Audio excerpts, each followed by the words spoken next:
Assalamualaikum warahmatullahi wabarakatuh. Perkenalkan, nama saya Tiara Anat Hendrawan dengan nomor NPM 215112. Di sini saya akan menjelaskan tentang 5 aliran hukum filsafat. Masuk ke aliran pertama, yaitu hukum alam. Hukum alam merupakan salah satu aliran dalam filsafat hukum. Aliran ini telah berkembang sejak 2500 tahun yang lalu. Aliran atau mazhab hukum alam merupakan aliran yang tertua dalam sejarah pemikiran manusia tentang hukum. Aliran ini berpandang bahwa selain hukum positif atau hukum yang berlaku di masyarakat yang merupakan buatan manusia, masih ada hukum yang lain, yaitu hukum yang berasal dari Tuhan. Aliran hukum alam timbul karena kegagalan umat manusia dalam mencari keadilan yang absolut. Menurut para penganut aliran ini, hukum alam bersifat universal dan abadi, berlaku sepanjang masa dan berlaku bagi semua bangsa. Hukum alam dianggap lebih tinggi dari hukum yang sengaja dibentuk oleh manusia, sehingga hukum yang berlaku di masyarakat tidak boleh bertentangan dengan hukum alam. Menurut sumbernya, aliran hukum alam dibedakan menjadi dua macam, yaitu rasional dan rasional. Aliran hukum alam irasional berpendapat bahwa hukum yang berlaku universal dan abadi itu langsung bersumber dari Tuhan. Sedangkan aliran hukum alam rasional berpendapat bahwa sumber dari hukum yang universal dan abadi itu adalah rasio manusia.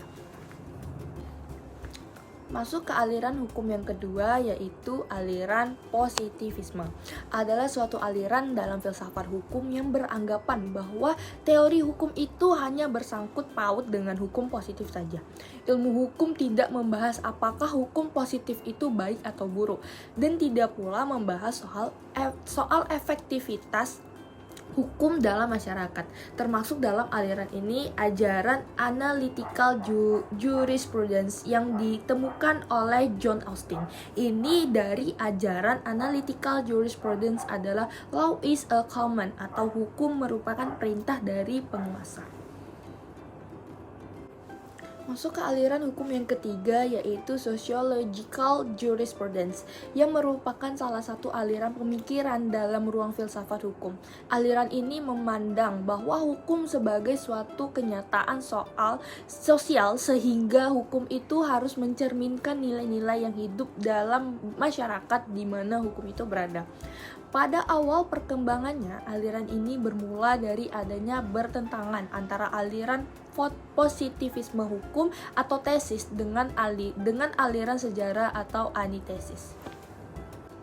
Masuk ke aliran yang keempat, yaitu aliran utilitarianisme, yang juga sering disebut utilinisme.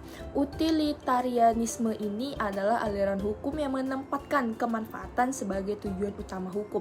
Kemanfaatan yang dimaksud dalam aliran ini adalah kebahagiaan atau happiness. Utilitarianisme memandang baik, buruk, atau adil tidaknya suatu hukum bergantung pada apakah hukum itu memberikan kebahagiaan kepada manusia atau tidak. Kebahagiaan tersebut diupayakan agar dapat dinikmati oleh sebanyak mungkin individu dalam masyarakat, atau bisa disebut dengan the greatest happiness for the greatest number of people. Masuk ke aliran hukum yang terakhir, yaitu realisme.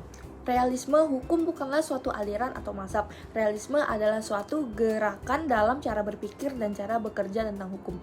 Realisme adalah suatu konsepsi mengenai hukum yang berubah-ubah dan sebagai alat untuk mencapai tujuan sosial. Maka tiap bagiannya harus diselidiki mengenai tujuan maupun hasilnya.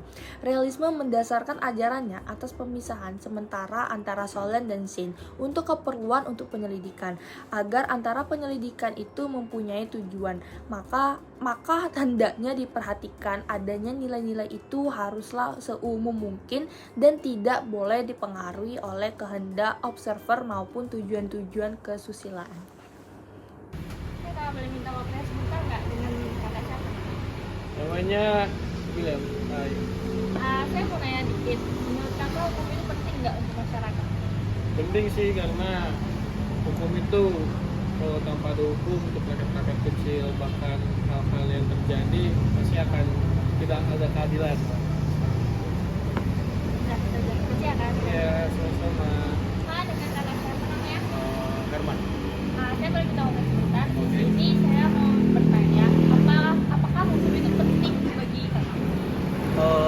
menurut saya hukum itu penting bagi kita karena hukum itu dibuat untuk mengatur agar masyarakat hidup lebih tertib dan ada sanksinya bagi yang tidak bagi yang melanggar.